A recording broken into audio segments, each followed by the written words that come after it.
What is going on, y'all? Hope you guys had a good weekend.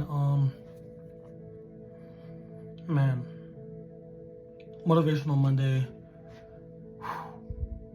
I was about to do a whole just third part, you can say, to saying yes to the Lord, and this turned out to be two parts. So part one's gonna be this week, part two's gonna be next week, and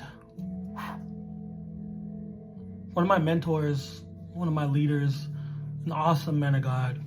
His name is Joe Cuellar. He asked me a question a few months ago, and he talked about, we all know that Jesus is in heaven. When we die, we'll go to heaven.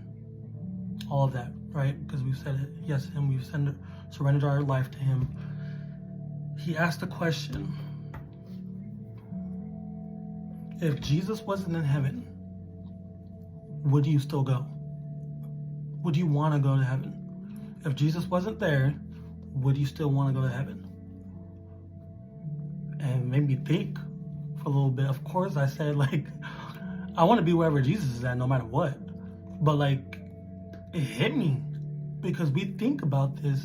We think about the heaven as prize, right? It's where we want to go when we die, because it's paradise, right? But we never think about who makes heaven heaven. Jesus.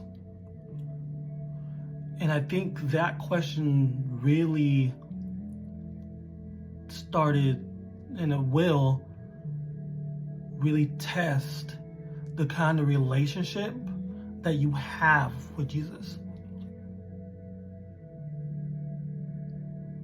We have to understand, heaven isn't heaven without Jesus. He's the King of Kings and Lord of Lords, right? I would want to go where Jesus is at, where His presence is at, because that's what makes heaven heaven. But the question is, would you? If I asked you that question firsthand, what would you say? We have to start thinking about that. So this week, please start thinking about your relationship with Him. How strong is it? What can you do to make it stronger? And we'll go into that next week. So please, y'all, think about your relationship with the Lord and see what you can do next to take it up to the next level. And I will see you next week. Love you guys.